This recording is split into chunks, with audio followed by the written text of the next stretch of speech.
Welcome back. If you're new here, my name is Chris and I run a 3D printing business in my basement.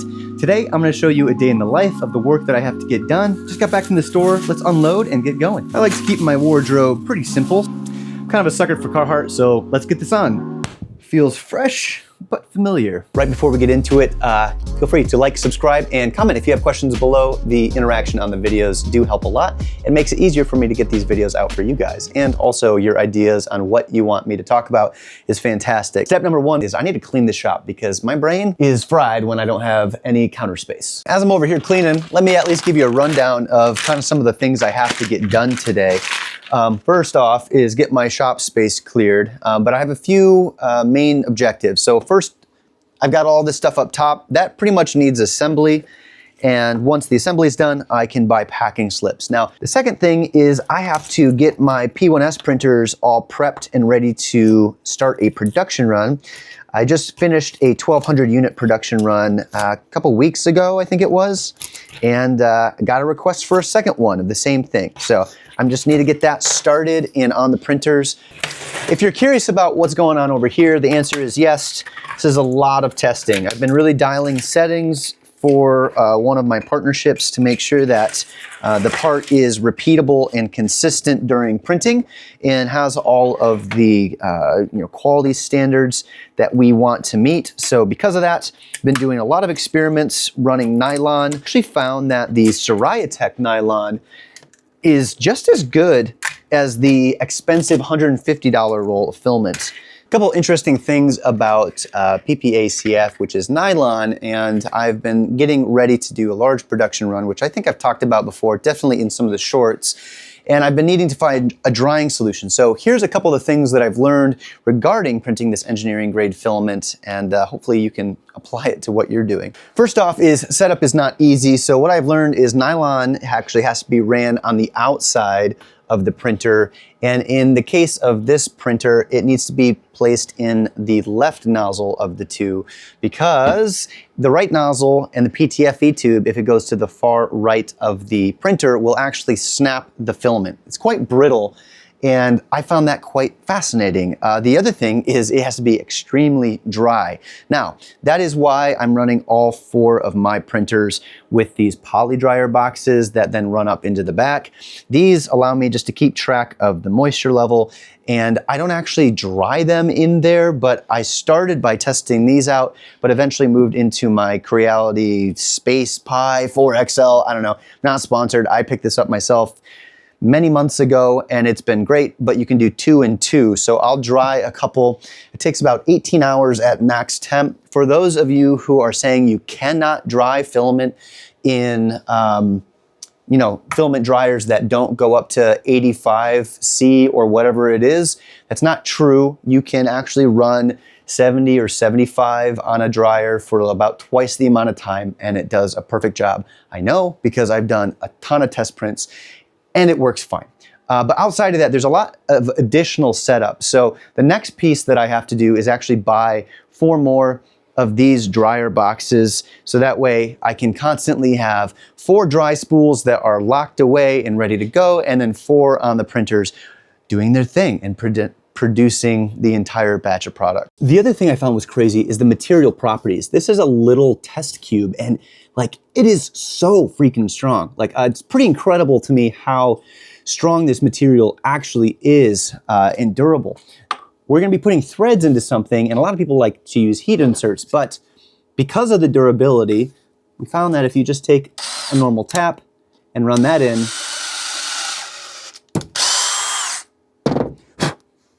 it effectively creates a bolt for the other side and is just as durable. The next thing to talk about is actually my new employee. And for those of you who maybe watch my live stream will know that I picked up a Mac Mini and have this tiny little dock for it. This thing is absurdly cute and allows me to not only plug some accessories in, but then also use it with my monitor up top. So for those of you who don't know, Anthropic, who made Claude, actually have a desktop application that you can download and run. Now this allows some extra functionality, such as even taking control of your computer if you give it permission. Now, just be aware that when we talk about AI and all that jazz, this thing is not sentient and not doing anything on its own. It will only try to attempt to do the things that I ask it to. Now, sometimes if you ask very poorly, it will do it wrong, and I have some suggestions on how to improve that. But for the most part, it's just trying to complete the task that you've given it. The task that I primarily use this for, and is one of the few that I've been building out, is buying all of my shipping labels. Well, not a hard thing to do. It's just a lot of copy and paste, or in the case of Etsy, it's just a lot of clicking buttons to get the shipping labels. All of that is clerical time that, while very important to running the business, is not something that I would like to be spending my time doing, especially when someone else can do it, and I can be working on packing orders or assembling products or building new partnerships. In this case, I have it buying new shipping labels for me. Now, I can't show you the exact screen because I don't want to give any personal information away from my customers, but what I can tell you is the process. To take advantage of something like Claude for your own business, you actually have to train it as an employee. What that looks like for me is going through the step-by-step process of how to do each thing, how to pack shipping or print shipping labels, about last week at some time, and I think it took me 2 hours to go through and get 6 of them printed out. Now, that was with me babysitting it and watching it do its process, answering questions as it may come up.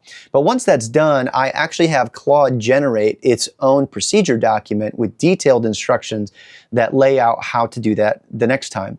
I have those all saved into a folder, and now anytime I need it to do that single thing, like print packing slips off my Etsy store, I can just tell it to, and it can read its own directions and follow the procedure. I know you guys are gonna have 1,000 billion questions about how to implement AI. Keep dropping those in the comments below. I will in the future this summer, as I have way more procedures built out and have been using Claude for longer, do an entire video dedicated for AI in business, but this is not that video. Just want to give you a taste of what I'm doing. So typically when I am getting production runs set up for the batch work, and I'm sharing these machines, the first 2 slots are generally always for black filament, and then I have a dedicated, somewhat dedicated printer for white, because if anyone has experience running white and black filament, you know the black always leads into the white filament, or bleeds in.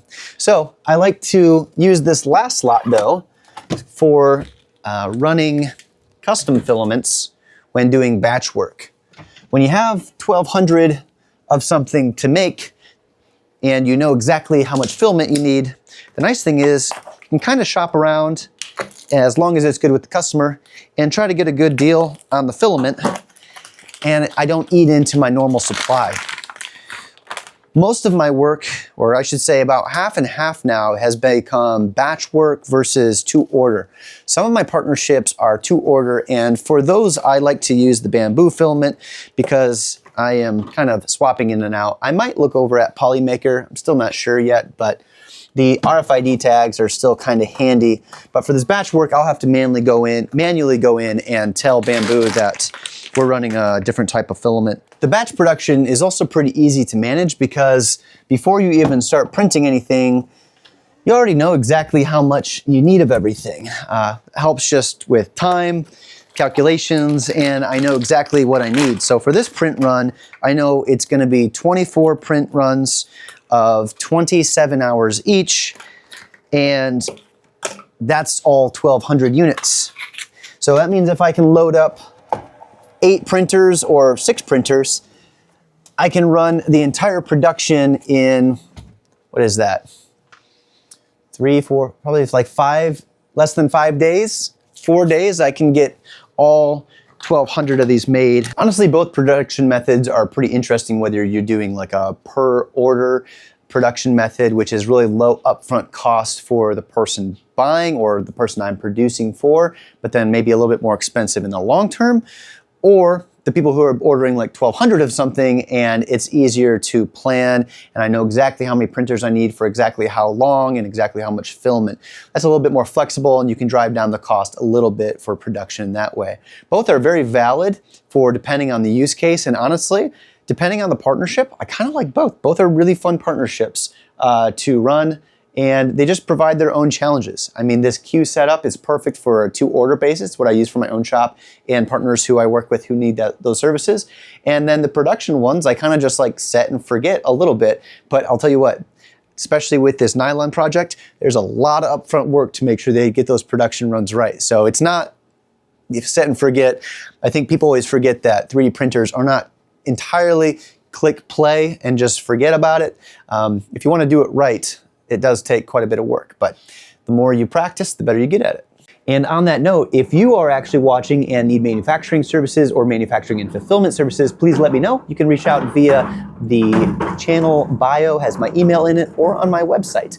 I have availability for more business and also still expanding the print farm. So if I don't have printers now, I can always buy some more.